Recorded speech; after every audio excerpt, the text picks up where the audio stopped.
Hello, fellow horror fiends, and welcome to The Horror Within Me, a podcast dedicated to the world of horror. Join us each week as our host explores a new, horrifying topic from the many realms of horror, such as film, television, and more, and returns to tell us his terrifying revelations. So sit back, relax, and get ready to face the horrors within.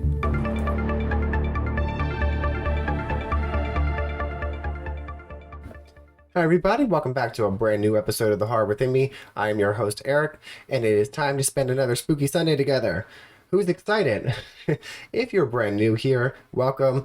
This is a podcast dedicated to the world of horror. If you are also dedicated to the world of horror, I think you're going to really enjoy the show. And for those of you coming back, thank you so much. I can't thank you enough for all your love and support. I love that you love this show as much as I love making this show, because we all know that this is just a personal journey for me to vomit at the mouth for 20, 30, 40, 80,000 times an hour of why I love fucking horror, the things I love in horror, and different ways of expressing myself.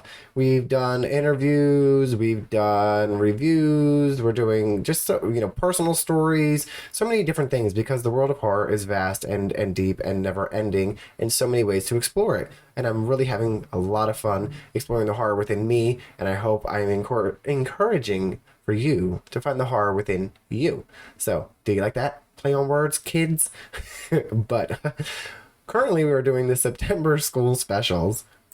And so last week we covered crazy ass Billy Loomis from Scream. Week before that we've talked about the neglectful fucking parents from the Nightmare on Elm Street series. And this week we're going to talk about psychotic killer good guy doll Chucky, because I cannot do a September school special talking about creatures and people that are killing kids and teenagers and not fucking have Charles Lee Ray, aka Chucky, the doll, because I mean, I don't even have to explain why. You already get it. You're here, you're listening, you know who he is, and you know why he's included. It's just, I'm so excited for this episode because it's going to be the first episode blending the September school specials with the previous reviews and things like that. So what I mean by that is I've noticed that listening back to the last two episodes, what was missing for me, and I couldn't figure it out because I was trying to do like something fun for you guys and for myself on ways to digest and explore the worlds, and I missed my rating system, and I missed terrifying trivia, and I don't know why I didn't include it. So for those of you who enjoyed that before, it will be back this episode as well as all future episodes. It's going to be a lot of fun. We're going to just have more fun, more relaxing, atmosphere, and just kind of run with it, because there's so much fucking that I get in my head, and I think too much about everything, and then I think I'm trying to please people, and what would this one like, and I realize I need to just do what I like and see if other people like it. I'm not doing it for ratings or for anything like that. I mean, I'm having a ton of fun with the website. For those of you who have visited the website, I hope that you are enjoying all of that as well. We did a spooky shaker photo shoot, so the photos are going to be going up there, but if you head over to the Facebook page or the TikTok page, there's a little cute behind the scenes video of us doing the spooky shakers with Jenny, who was not only making deliciously delicious, I don't know why I said that word like that, drinks, but they looked beautiful, and my husband took the beauty of what she did and turned it into beautiful photos. I mean, the word beautiful, right? But no, really, I can't wait for him to be finished editing and send them my way to get onto the Spooky Shakers page, because I think you're really going to like it. We're doing recipe cards just in time for your Halloween parties, horror movie viewing parties, whatever, your normal freaky Friday nights. Just going to be a lot of fun with the Spooky Shakers. Also, the t-shirts and hoodies are being pre-ordered, which is so exciting. There's photos on the pre-order form of what they look like, and pre-order ends September 23rd, so hurry up and place your orders, show your support for this small podcast guy, and fuck it, let's have fun, right? But we're gonna dive in and start the crazy ride that's going to be Chucky in just a moment. But first, welcome back to Terrifying Trivia. All right, this week's terrifying trivia question is, the director of Drag Me to Hell is most famous for what other horror franchise? Again, the director of Drag Me to Hell is most famous for what other horror franchise? Stick around to the end of this episode to get the answer. Alright, so let's get started on the episode this week, which is going to be just based on the first Child's Play, and basically we're going to focus mainly on the relationship between Andy and his mother, because that's really where I really want to spend most of the episode, diving into. But we're going to go over to Wikipedia, and we're going to click and read just a quick plot of the beginning so we all can really refresh and remember how Charles Lee Ray became Chucky, which isn't too hard to remember, but the plot goes something like this. Ready? Detective Mike Norris chases fugitive serial killer Charles Lee Ray through the streets of Chicago and into a toy store. After being shot by Norris, a dying Ray performs a voodoo chant to transfer his soul to one of the Good Guy brand talking dolls on display. The store is struck by lightning and explodes. Norris finds Ray's lifeless body in the rubble next to the doll. Okay, so that's pretty dramatic. But that is how Charles Lee Ray transfers himself into the infamous doll Chucky, and where our story begins, and how he ends up with poor little Andy Barclay, right? Okay, so I just... thinking about this episode, I'm not gonna lie, it was a little difficult for me to get an idea of... like, I knew I wanted it to be Child's Play because there's so much material with Child's Play, and I think that's what made it a little difficult to try to come up with like the angle that I'm going with. And I want to share that with everyone because it's not always, there's so many ways. Like, we can go from Andy's angle, we can go from Charlie's Ray angle, the cop, we can go from Karen Barclay, the mom. It's so many different angles to go through with this movie, and the idea of let's dwell on the fact that this movie is based on a serial killer using voodoo to transfer his soul into a child's toy. Now, the idea of that alone is terrifying, right? The movie was also pretty scary for its time and something that was fresh. And Chucky was... the voice, Brad Dourif, is amazing. There's like the only person that could do Chucky, right? I mean, nothing against the remake. It is what it is. But something about the original Child's Play and watching this 6-year-old boy who really just wanted a good guy doll for his birthday, and his single mother who's working, I think, a jewelry counter at the mall. You know, the more I thought about it, and I don't know if it's because that I'm older now, but I see it more from like a parent. Like, I'm not a parent, but I see it from her perspective. You know, she's just trying to make it out there after losing her husband, and she's working, but she can barely afford anything, but she wants to give her kid a good life and get him what he wants for his birthday. And she has her best friend, and it must have been difficult initially to hear, you know, children are imaginative, right? We all come up with these imaginary friends or scenarios. So when he's telling her that Chucky's talking to him, she doesn't believe him, and who would? But at the same time, it's not even just, you throw in the mix of your child's imagination with real life horrors and murders happening. Not only is your son at the scenes, he's like a suspect at 6. So, like, lack of a better, best way to describe it would be like little 6-year-old Michael Myers after he killed his sister. Like, maybe he's a little psychopath. We don't know. We know as an audience that it's the doll. But think about it from the adult's point of view. Like, they are thinking they're dealing with this little 6-year-old psychopath. And it's not like Charles Lee Ray was making it a mark on the people that he was killing. He thought it was fun to be in this body for now. And I think it's just the first thing that I want to talk about is not listening to your children when they're telling you these things. Like, that's what is so funny about the horror movies, is that the boy is saying Charles Lee Ray, and they're like, oh, maybe you heard on the news. I don't know. Like, he doesn't, it is very a lot, like, to think up that the boy came up with the whole goddamn thing of Charles Lee Ray, right? Like, who fucking does that? And they're not believing him. But the end result is they end up committing fucking Karen Barclay. Not even Andy goes into foster care in the sequel and stuff, and she's just done. We never see Karen again. I think we hear something about her later on when Andy returns as an adult in one of the last movies or something like that. But poor Karen. She fought hard for her son. She eventually like started to descend into madness, basically, trying to figure out because her son's now in psychiatric ward in the movie. She goes home and she finds the good guy batteries, and realizes that the doll has been moving around the whole time. So I think at this point she's realizing, well, fuck, my son has been telling the truth, and like that's got to be terrifying.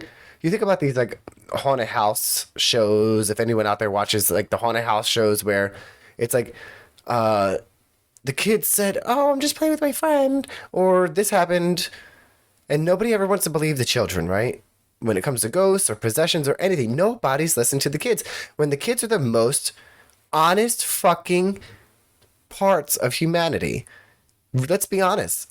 That was weird to play on words, but honestly, oh God, there's too many words with the honest. Kids are blunt and unapologetically honest. Yes, we have imaginations when we're children, but at the same time, let's put common sense together too. We have to believe our children to an extent. If one of them is saying that, like, I am a firm believer in supernatural. Maybe it's because I'm a horror fan. I don't know. I'm a firm believer in the supernatural stuff. I think it's wholeheartedly possible for soul transformations and all of that fun stuff. So if my 6-year-old son is telling me that Charles Lee Ray is committing these murders, I'm like, how the fuck do you know who Charles Lee Ray is? And like, we would figure out a way to set it up. It's got to be disheartening though from the mom too, because you just are just trying to, you're just trying to get by, and it's just getting even worse at home with your kid. And honestly, we don't know if he's acting out because his father died. That could be another thing going through her head.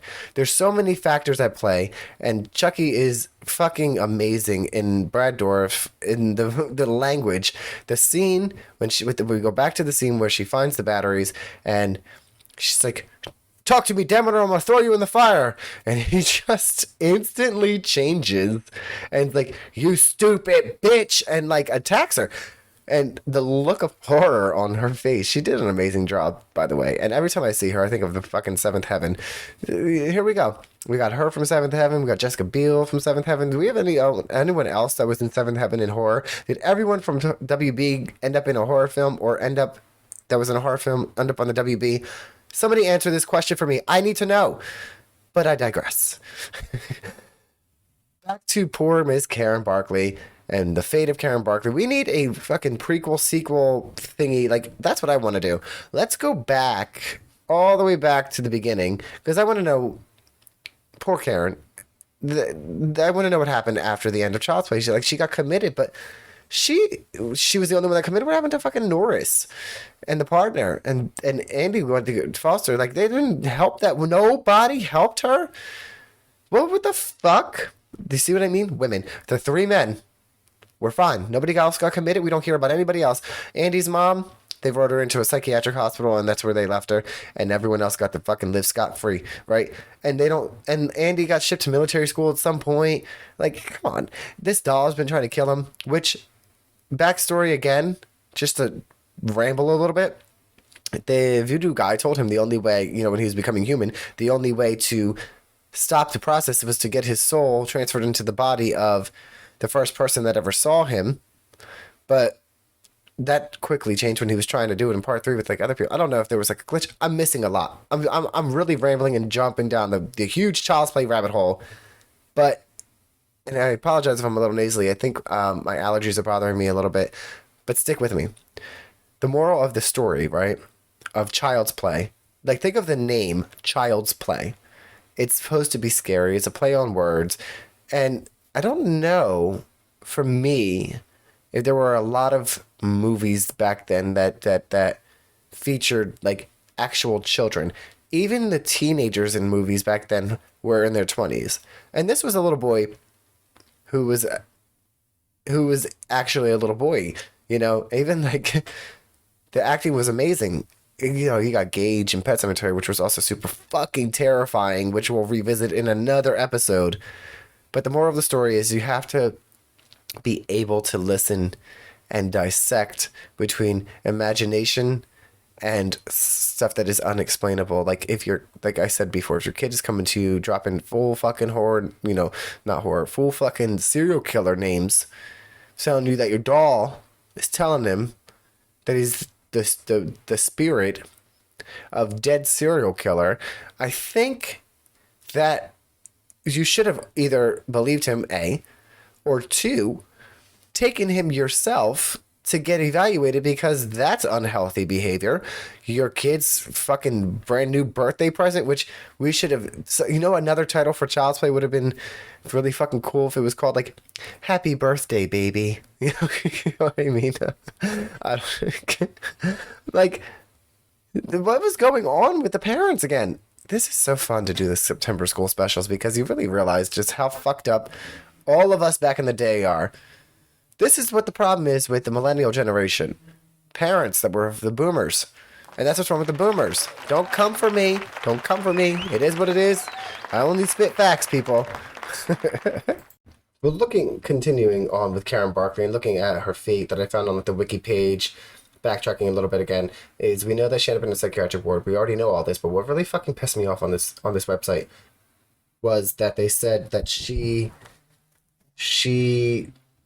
ended up with Detective Norris and married him, even though it's not confirmed. It shouldn't be fucking mentioned. Are you kidding me?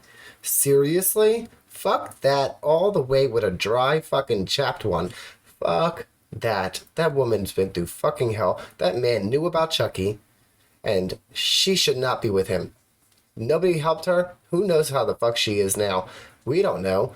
She could be just as fucking... She can really be crazy now. She's been institutionalized for fucking years. You know what that does to people. She's been around real crazies. And they're always institutionalizing these fucking people that are women. And never the men in the movies. Like fucking Nico, what the fuck her name is. She ended up in a mental institution too. God damn it.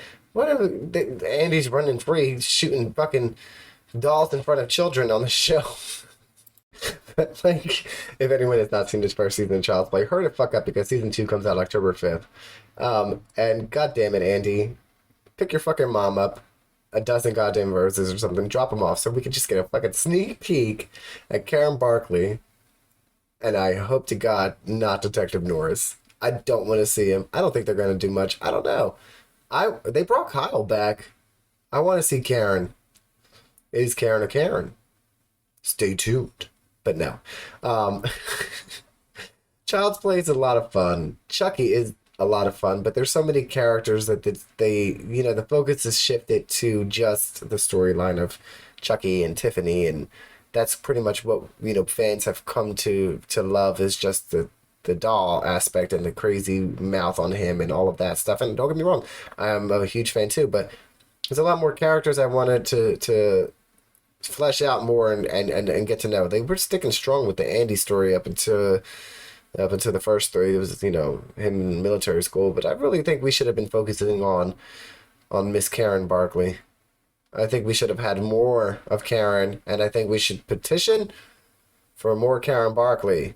But that is short but sweet this week. Not too much to dig down into with Child's Play and the September school specials. Like I said, I'm not going to say it again, but I did, and I will one last time. If you didn't hear it the first 1,000 times, parents, if your child is telling you that their animal, their doll, their themselves are possessed by a very specific full name of a serial killer that was recently murdered by police, pay attention.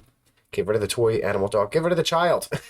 But believe them. It is probably true, because kids' imaginations are good, but are they really that good? And know your fucking kid if he wasn't running around saying it before. But let's get into let's bring back the rating system. And we're going to rate just the first Child's Play movie. just because that's the one we've been digging into. And the rating system for this episode will be, drumroll please, Good Guy Batteries. I have a Good Guy Battery drink from FYE, and I just looked at it and it made me think of it. So that's what we're going to fucking use. Good Guy Batteries. And for Child's Play, taking it now, because I hadn't seen it in 1988 because I was fucking 2. But let's see. I give it a 6 out of 10. It's a fun movie. There's a lot of flaws in it. I'm not going to go into a long description on why the fuck I'm going to give it a 6 out of 10. That's my rating system. Whether you agree or not, let me know, I guess, in the comments. But that is that for Child's Play and the September School Special, dedication to it. But now we have come to that part in the show where it's time to answer terrifying trivia. So let's get to it. One last time before the answer is given, the terrifying trivia question was, the director of Drag Me to Hell is most famous for what other horror franchise? And if you said the Evil Dead series, you're goddamn right it is. That is this week's answer. And if you want to know who the director is, I don't know. I didn't get that far. You tell me. Let me know in the comments. But that concludes this Spooky Sunday episode of The Horror Within Me. A very short but sweet episode. Thank you for joining me. As always, like, comment, rate, subscribe, do all the fun things, show all your love and support. I really appreciate it. And as always, stay safe, but more importantly, stay spooky.